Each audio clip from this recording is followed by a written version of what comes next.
My name is Ankor Shukla, and as promised, we're going to continue with our ultrasound series. And today, we're going to be talking about carotid ultrasound physiology.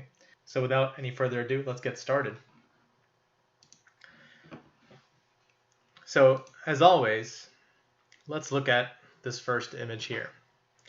And what are we looking at? We're looking at the right ICA. We have a waveform, we have some velocities, we also have color flow denoted here. And my first question to you, like always, is what does this represent? Is this a normal study? Is this an abnormal study representing a proximal stenosis? Is this an abnormal study representing distal stenosis? Or is this an abnormal study representing distal occlusion? So take a second, think about it. It's the right ICA. And yeah, for those of you who quickly said this looks pretty normal, you're 100% right. And we will get to the details of the other answers as we go through more questions. But let's break down this waveform. So the first thing you notice is that there's a sharp upstroke, just like in peripheral physiology. This represents increased velocity at the start of systole. Very quickly, you have a rapid deceleration, decreased velocity at the end of systole. And then interestingly, with the ICA, and this makes sense, is you have antegrade diastolic flow. And as we remember from peripheral physiology, this is a sign of lower distal resistance. And of course, the cerebral circulation is a very low resistance bed. So this makes sense. You want blood flow going to your brain at all points of the cardiac cycle. And again, this is a very easy representation of that simple concept. So with this in mind, let's look at the ECA. Okay, so very similar waveform, but there are some different nuances. So we looked at the ICA and the ECA. Again, sharp upstroke makes perfect sense. You do have rapid deceleration now, but something is different. You do have a reversal component. And what does this represent? As with peripheral physiology, it represents increased peripheral resistance. And this can also be seen by minimal diastolic flow, but it is higher resistance than the cerebral circulation, and therefore the end diastolic velocities, you'll notice, are much less. So the ECA. And so what do you think the common looks like? And we're working backwards intentionally because guess what? It's a combination of both waveforms, okay? Sharp upstroke. It doesn't necessarily have to get some reversal flow, but with a crisp spectrum here, you can see that. And then you do see some antegrade flow in diastole, again, which represents more of the ICA component than the ECA. So with this simple concept in mind, let's ask another question. So what does this represent? And these arrows are pointing to this right here. Is this a normal finding? Is this B, an abnormal finding, which represents calcific plaque? Is it C, an abnormal finding, which represents poor probe contact with the skin at that location? Or is it D, an abnormal finding which represents a hypogenic mass? So take a second and think about it. Yeah, so there you go. It is, in fact, an abnormal finding which represents calcific plaque. So working through these, normally, without disease, you would not see this finding. Number one, if it was poor probe contact with the skin, in fact, the entire area above this location would be lost. Or is it a hypogenic mass? Again, unlikely in this location, but why is it in a cone-like fashion and goes right through the vessel? Wouldn't make sense. And so just by even some test taking stuff, it is calcific plaque, and this is called acoustic shadowing.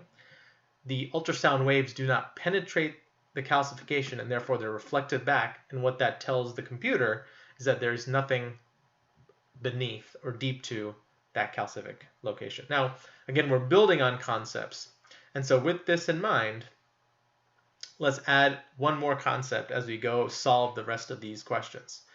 Okay, so what is the direction of flow of this vessel? And for those of you who have a hard time visualizing that vessel, it's this one right there. So take a second. Is it screen right to screen left, or is it screen left to screen right? And again, you can look at and understand some of the concepts which I've described. You do see that there's some acoustic shadowing at that location, which blurbs the middle of this location. So you have to imagine what the vessel may be doing. And yeah, so if you guys decided it was screen right to screen left, you're 100% right. This is in fact the vertebral artery. And these are transverse processes, and this is a very common view that you may see of this vessel, where you may see the acoustic shadowing blanket out the vessel here, but you can deduce that this, as it's away from the probe, is going in this direction, and blue here, it's towards the probe, is going in this direction. So what makes most sense is going from screen right to screen left. Now, if you also picked up on the fact that it was a vertebral artery, and you know from our previous lectures that in a longitudinal view of a blood vessel, the left side of the screen is always towards the head and the right side of the screen is always towards the feet, you know blood flow has to be going, particularly in a normal vertebral artery, from right to left. And again, you can see the transverse processes here, and that's what you're seeing in those previous images. So, a little bit more complicated question, but what is the direction of flow of this vessel? Okay, so take a close look at this. You can see there's a lot of different colors going on. Is it screen right to screen left, or is it screen left to screen right? Yes, and so again, it is screen right to screen left for some of the simple reasons we talked about. But this particular image has a lot of beautiful findings, which are really important to understanding what's going on. So the first thing you notice here is, yes, this is blue here. It's going away from the probe. And then you see that this portion is red, which means going towards the probe. Okay, so it has to be going from screen right to screen left. But you notice something in the between those. You see a dark black line. Now, where else do you see that dark black line? Well, right here. So this concept, when it flips like this, is flow separation. Okay, it's representing the change in the direction of the flow, even though we know, or we can imagine that the blood flow is going in this direction, but this is what it visually appears on the ultrasound. Now, you notice here that there's some blue flow. Well, how is that possible, Dr. Schugle? Well, you can imagine as blood flow comes here, it's making a little eddy, and there's a jet going retrograde and then meets back up to go antegrade. So again, some kind of pretty pictures to give you some physiology as you're reviewing these things. Now, there's something else interesting going on here. So unlike this separation where there's a black line, you see there's a very bright line here. And what this represents, and for those of you who have seen it, when the PRF is not high enough to figure this out, you see color aliasing. So aliasing, not on the spectral waveform, but you can imagine that the velocities here are so elevated that it essentially goes on the other side of the spectrum, and this is a visual representation of that concept. And again, it's denoted by the white line, the extremes, as it flips back over to a different color and then back again. Okay, so some really interesting concepts just from a simple picture. So again, let's keep building on these concepts. What is the direction of flow in this vertebral artery? So you can see a lot of concepts being put together. You can see the acoustic shadowing, blotting out these locations, but you do see the vertebral artery. And if you said that this was a retrograde right vertebral, you're 100% right. You notice it's blue, it's towards the probe, so blood flow has to be going from screen left to screen right. Again, an abnormal finding. Now, the reason we've put all these concepts together is it's really important when you see something like this, okay? And to help you out, I will give you some labels. This is the external carotid artery, and this is the internal carotid artery. Which direction is the flow going? Can you tell me? You notice it's towards the probe here, and then away from the probe in this direction. So in fact, yeah, it's going in that direction. So why is that? Well, in this situation, the patient had an occluded common carotid artery, and the blood flow is actually going from the ECA to the ICA. So again, very interesting. You can see all the things we talked about in play. You can also see the small black line representing flow separation. So again, these concepts are really coming together here. So what does this represent? Now, what are we looking at? We're looking at the right common carotid artery. And remember what we talked about. Look at the other things that are given to you, the waveform, the velocities, uh, and the color flow. So is this a normal waveform for the right common carotid artery? Is it B, an abnormal waveform representing inflow occlusion? Is it C, an abnormal waveform representing distal ICA occlusion? Or D, an abnormal waveform representing aortic stenosis? So take a second and think about this.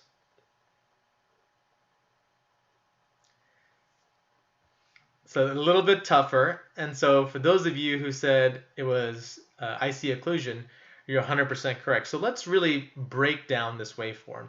So tell me about the upstroke. Is it sharp? Yeah, it's a nice sharp upstroke, which points to the fact that you probably don't have any kind of inflow stenosis or occlusion, which would cancel out B and even D in this situation. So you're left with, is this a normal waveform or an ICA occlusion? And for those of you who are astute enough to look at the velocities, you may notice that the velocities are extremely low, and the end diastolic velocity is essentially next to zero. And this really resembles what? Yeah, the waveform of the external carotid artery. And so this is only possible as the ICA is occluded, and the common carotid artery essentially represents the waveform in the open external carotid artery.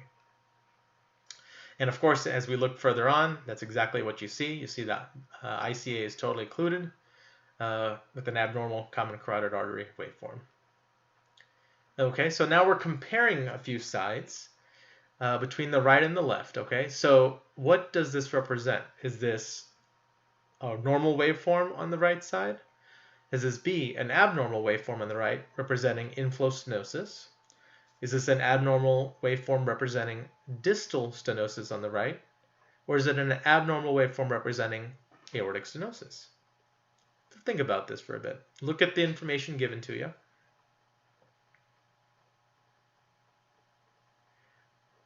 Yeah, a little bit tough. But yeah, for those of you who found it, it is in fact the abnormal waveform with distal stenosis on the right. Now, so you're asking me, Dr. Shukla, how can I really tell? And I'm going to flip back to one more picture. This is the distal ICA. You notice that the waveform on here versus here, a lot of spectral broadening. You do see the velocities are very low, a little bit higher on the right side with more clear spectrum. But the way you know from this particular image is, again, look at the velocities. Significant difference in the ICA between the right and the left. You also notice the increased spectral broadening. But is this an inflow stenosis of any kind? No, because the upstroke is very, very sharp. So why would you then have decreased peak systolic velocities? And the way this is scaled, it looks like they're equal, but this is actually only a third of this one here. So there's a lot less flow going in that ICA. And in this situation, well, why was that? And when we examined this patient further, a CT of the neck showed that there was a dissection of the right cervical ICA just proximal to the petrous portion. And again, what you saw was a visual representation of lower flow to that side. Now, a lot of people say, Dr. Shukla, you're only seeing velocities, but you have to remember that if the integral of that graph does give you flow. So again, not something we're going to talk about today, but just as a big concept, that's what we're really looking at. And though the scale doesn't really do its justice, when compared with equal scales side by side, you'd be able to see the difference. A little bit of a series. So you look, there's the mid common carotid artery. There's the external carotid artery on the right side. And finally, there's the proximal ICA. Okay, so very similar waveforms throughout. Now, what I will tell you is that the left side does not look like that, and it's totally normal. So what does this represent? Is it a normal waveform? And maybe I gave that away to you. Is it an abnormal waveform representing distal stenosis on the right? Is it abnormal waveform representing inflow stenosis on the right? Or is it abnormal waveform someone with aortic stenosis? What do you think? So by process of elimination, yeah, so again, it does represent an inflow stenosis on the right. Now, if the left side also looked like this, you would obviously think a more proximal or cardiac etiology, so aortic stenosis, would be a more appropriate answer. But again, you notice that the upstroke is not sharp. This is a tardus parvus waveform. There's a decreased time to peaking, and this is a very, very important waveform to understand because it shows you that yes, there is a significant stenosis, and in this situation, because it's present throughout the entire side, it's probably very, very proximal, even more proximal than that. So you'd have to start thinking about what those locations may be. So running with this concept, let's look at this image, and I'm going to piecemeal it together for you. This is the bulb here in the ICA. You notice from previously you see a lot of calcification and acoustic shadowing. Much more distally in the ICA, you see that this is the waveform here with the velocities shown there. And then if you look proximally though, this is the waveform of the proximal common carotid artery. And the ultrasonographer says when she looked at velocities, she couldn't really find any elevated velocities at all. But there's clearly a lesion here, and I want you to tell me where that lesion is. Is the lesion in the right innominate artery? Is it in the right proximal ICA? Is it in the right distal ICA? Or is it in the right proximal common carotid artery? So think about this.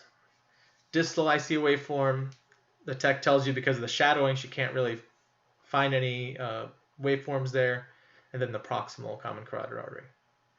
So yeah, this is in fact a severe lesion of the right proximal ICA. And guys, and this is a very, very important concept.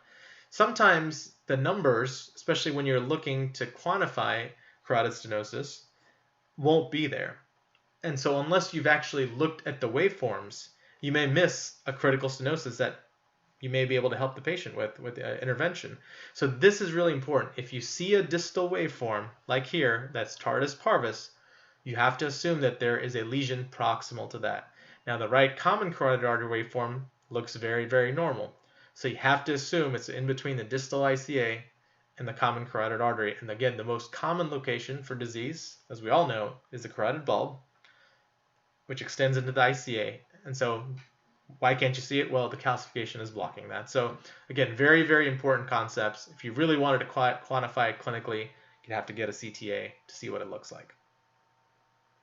Now, there are several different diagnostic criteria. I would ask you to look at your training program and see what numbers they use. This is the one we used in my training program. And again, looking just at the velocities or just at the ratios, you can get confused, especially when you're looking at the ratios, because you really have to go look at the waveforms critically and make sure it makes sense before you give a diagnosis. Let's keep moving with the where's the lesion kind of questions. Okay, so look at this two images. So what you see on the left side is you see the right vertebral artery. Look at the information given to you, and then look at the right common carotid artery. Okay, and where is the lesion? Is it in the right innominate artery? Is it B in the right proximal ICA? Is it C in the right distal ICA? Or is it D in the right proximal common carotid artery? Take a look at the waveform in the look at the waveform of the common carotid artery, and what do you see? Yeah, so if you said that there is in fact retrograde waveform in the vertebral artery, you're right. And if you said that the common carotid artery looks more like a tardus parvus waveform, you're also right. And in fact, the lesion is in the right innominate artery, and so you're seeing proximal stenosis in both those vessels. So if you're having a hard time visualizing this, you notice here, stenosis here would have a tardus parvus waveform throughout the carotid circulation. And on this side, you would get retrograde flow from the other vertebral artery, which is what you see. Okay, so again, putting concepts together. So again, you're looking at the right vertebral artery, and you're looking at the right common carotid artery. So take a look, think about it. Where is that lesion? Proximal ICA, distal ICA, proximal common carotid artery, right innominate. Right, so the direction of flow of the vertebral artery really gives that away. So this is an antegrade vertebral. flow is going in the correct or normal direction. So in this situation, the lesion is in the right proximal common carotid artery. Right there, probably not able to visualize it, but again, you see that tardus parvus waveform in that right side. Let's do a couple more of these. Okay, so you have the right vertebral artery and the right common carotid artery. So take a close look at the waveforms, the numbers. And by now, I know you're getting the hang of it pretty fast. Exactly. So there is a lesion in the right subclavian artery.